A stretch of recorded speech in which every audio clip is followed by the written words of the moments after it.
PYQ series में आपका स्वागत है। समाजशास्त्र विषय से संबंधित महत्वपूर्ण पूर्व में पूछे गए प्रश्नों का हम यहाँ पर चर्चा करते हैं। मैं आपके लिए लेकर के आया हूँ फिर से पाश्चात्य विचारक कार्ल मार्क्स से संबंधित महत्वपूर्ण प्रीवियस ईयर क्वेश्चन। जिस किसी को भी इसका पीडीएफ चाहिए होगा, डिस्क्रिप्शन में मेरे इंस्टाग्राम आईडी पे जा करके मुझे मैसेज करेंगे पीवाईक्यू कौन से लेक्चर का आपको चाहिए, वो मैं वहाँ पर प्रोवाइड कर दूंगा। 1 2 3 आप ऐसे करके मैसेज में लिख देंगे। आइए शुरू करते हैं। पहला प्रश्न है, अब तक के सभी समाजों का इतिहास वर्ग संघर्ष का इतिहास रहा है, यह किसने कहा है? कौन सा जवाब है इसका? कार्ल मार्क्स, ऑप्शन बी, ध्यान रखिए।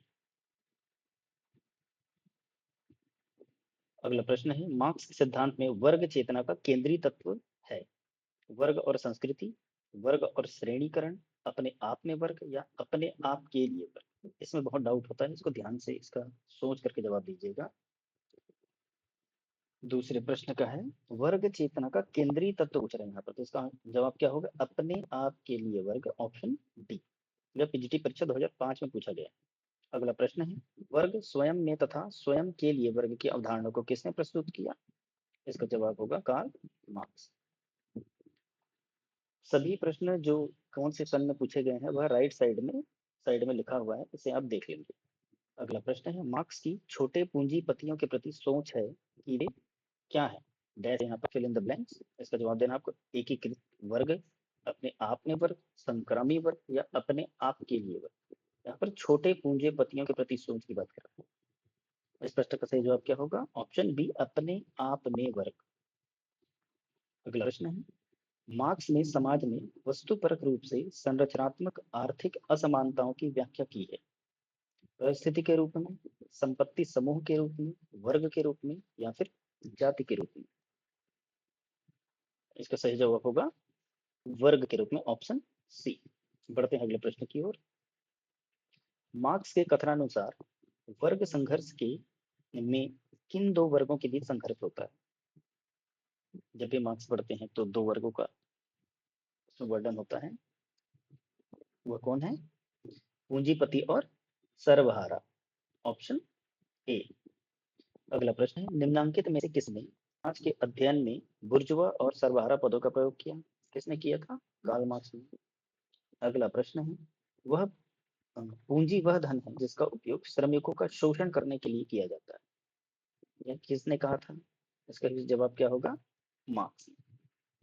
किसने कहा है कि प्रतिस्पर्धा पूंजीवाद की एक विशिष्ट आवश्यकता है? किसने कहा था? मार्क्स। अगला प्रश्न है, पूंजीवाद में अलगाव के अवयव उत्पादक गतिविधि, उत्पाद, सहकर्मी श्रमिक या मानवीय सामर्थ्य? यह कूट है और आपको इसका कूट से जवाब देना है। इस प्रश्न का जवाब क्या होगा? सभी सही है। उत्पादक गति अलगाव के लिए अवयव है, उत्पाद भी है, सहकर्मी श्रमिक भी होते हैं और मानवीय सामर्थ्य भी होता है। तो सही जवाब क्या होगा? ऑप्शन डी, इनमें से सभी। अगला प्रश्न है, मार्क्स के सामाजिक परिवर्तन संबंधी सिद्धांत में किस मूलभूत अवधारणा का प्रयोग किया गया है? सामाजिक सुरक्षा, उत्पादन की शक्तियां, प्रौद्योगिक प्रविधियां, सर्वहारा की निर्धनता? पीजीटी परीक्षा 2010 में पूछा गया प्रश्न है। इस प्रश्न का सही जवाब होगा ऑप्शन बी, उत्पादन की शक्तियां। मूलभूत अवधारणा की बात कर रहे हैं। अगला प्रश्न है, कार्ल मार्क्स के अनुसार निम्नलिखित में से कौन चेतना का आधार है? उत्पादन की शक्तियां, पूंजी तथा श्रम, उत्पादन की पद्धतियां या उपयुक्त सभी?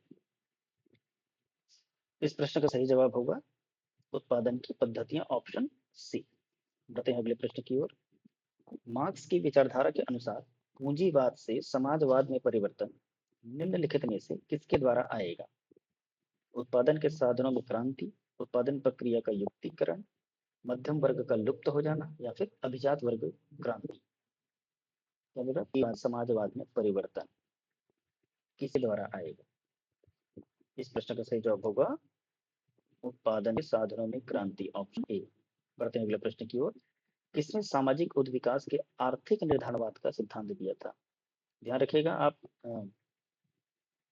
सामाजिक बुद्ध विकास ना समझ लीजिएगा, हर्बर्ट स्पेंसर। लेकिन इसका क्या होगा, आर्थिक निर्भरवाद की बात किसने की है, कार्ल मार्क्स ने, ऑप्शन ए। अगला प्रश्न है, मार्क्स के अनुसार सामाजिक परिवर्तन उत्पन्न करने वाली शक्ति क्या है, सामाजिक, आर्थिक, राजनीतिक या फिर धार्मिक। इस प्रश्न का सही जवाब होगा ऑप्शन बी, आर्थिक। अगला प्रश्न है, धर्म जनमानस के लिए अफीम है, किसने कहा था, हीगल ने कहा था या मार्क्स ने कहा था या लेनिन ने कहा था या मैक्स वेबर ने कहा था, कार्ल मार्क्स। देखिएगा कभी प्रश्न ऐसा भी आ सकता है कि कुछ स्टेटमेंट्स दे देंगे, इनमें से कौन सा कथन जो है, छोटा छोटा स्टेटमेंट दे देंगे और कि मार्क्स ने नहीं कहा है करके, इसलिए आपको स्टेटमेंट को ध्यान रखना बड़ा जरूरी है। अगला प्रश्न है, उत्पादन प्रक्रिया में कार्ल मार्क्स के अनुसार अधिकतम भूमिका होती है, पूंजी की, मशीन उपकरणों की, श्रम की या फिर सरकार की। ध्यान दीजिएगा आप, श्रम ना लगा दीजिएगा, इसका सही जवाब होगा मशीन उपकरणों की।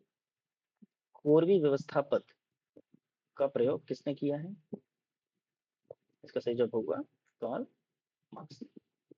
प्रवक्ता परीक्षा जीआईसी 2020 में पूछा गया प्रश्न। बढ़ते हैं अगले प्रश्न की ओर। हीगल और मार्क्स दोनों ने निम्न में से कौन सी अध्ययन पद्धति प्रयुक्त की थी, आदर्शवाद का किया था, भौतिकवाद का किया था, साम्यवाद या द्वंद्ववाद। हीगल और मार्क्स दोनों ने, ध्यान दीजिएगा, इस प्रश्न से जो होगा द्वंद्ववाद।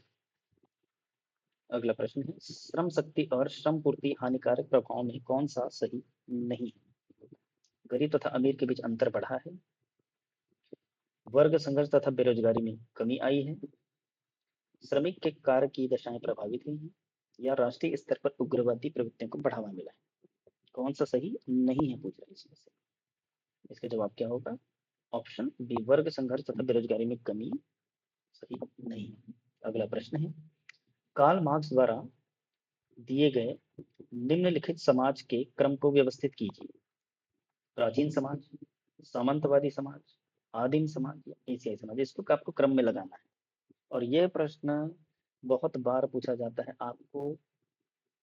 समाज के जो विकास है उसको कार्ल मार्क्स ने जिस हिसाब से अरेंज किया था ऑर्डर में, आपको ऑर्डर में ही याद रखना पड़ेगा। इस प्रश्न का सही जवाब क्या होगा, सबसे पहले ऑप्शन डी। देखिए सबसे पहले आ जाएगा आदिम समाज, उसके बाद एशियाई, उसके बाद में प्राचीन और फिर सामंत, उसके बाद समाजवाद और फिर साम्यवाद की बात करते हैं कार्ल मार्क्स। ये हमारे इतने प्रश्न थे इसमें महत्वपूर्ण, इसका आंसर की है। जिस किसी को भी अगर इसका पीडीएफ चाहिए होगा तो मुझे